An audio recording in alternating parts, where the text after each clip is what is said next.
কাউকে তো আমরা দাওয়াত দিয়ে আনি না, আসে। আমাদের অনেক তারকারাই এখানে আসে, হারুন স্যারের হেল্প নেয়, আমিও তার ব্যতিক্রম নই। এবং আমরা উৎসাহ পাচ্ছি। হারুন আঙ্কেল মানে আমি যখনই বলেছিলাম এমন কেউ নয় যে আমার সাথে ওখানে ভাত খাইনি।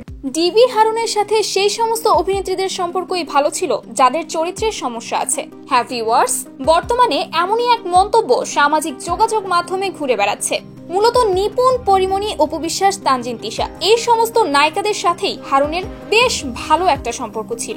আর এখানে সেই সমস্ত নায়িকাদের নামই উল্লেখ আছে যাদের চরিত্র নিয়ে ইতোমধ্যেই উঠেছে নানা ধরনের প্রশ্ন।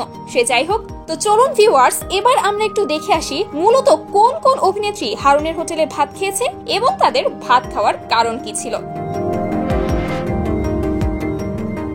পরিমণি। অসামাজিক কার্যকলাপে পরিমণি যখন আটক হয়েছিল তখনই মূলত ডিবি হারুনের সহায়তায় সে জেল থেকে মুক্তি পেয়েছিল। আর সেই সময়ই ডিবি হারুনের ভাত খেয়েছিল এই অভিনেত্রী। তানজিন তিশা। আমাদের অনেক তারকারাই এখানে আসে, হারুন স্যারের হেল্প নেয়, আমিও তার ব্যতিক্রম নই। ব্যক্তিগত সমস্যা সমাধানে তানজিন তিশা 2023 সালের 20 নভেম্বর ছুটে গিয়েছিল হারুনের হোটেলে। এমনকি মিডিয়ার সামনে তখন সে এটাও বলেছিল যে তার কাছে নাকি আস্থার একমাত্র নাম ডিবি হারুন। আমাদের অনেক তারকারাই এখানে আসে, হারুন স্যারের হেল্প নেয়। অপু বিশ্বাস। সাইবার বুলিং এর অভিযোগ নিয়ে 2023 সালের আগস্ট মাসে হারুনের কাছে যেতে ভুল করেননি এই অভিনেত্রীও। হারুন ভাইয়ের আমার বিকল্প নেই, ভাইয়ার কাছে। এমনকি সে সময় তো তাকে হারুনের হোটেলে ভাত খেতেও দেখা গিয়েছে, তাও আবার বেশ হাস্যোজ্জ্বল মেজাজে।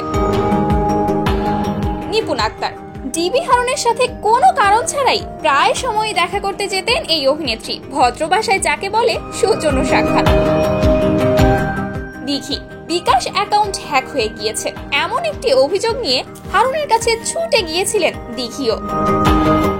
ববি। 2023 সালের 17 এপ্রিল চিত্রনায়িকা ববি ডিবি হারুনের সাথে বেশ কয়েকটি ছবি শেয়ার করেছিল। আর এখান থেকেই ভক্ত অনুরাগীদের বুঝতে বাকি নেই যে তার সাথেও ডিবি হারুনের ছিল ভালো একটা সম্পর্ক।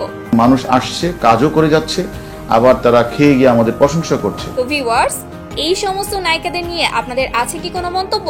যদি থাকে কমেন্ট করে জানাতে ভুলবেন না কিন্তু।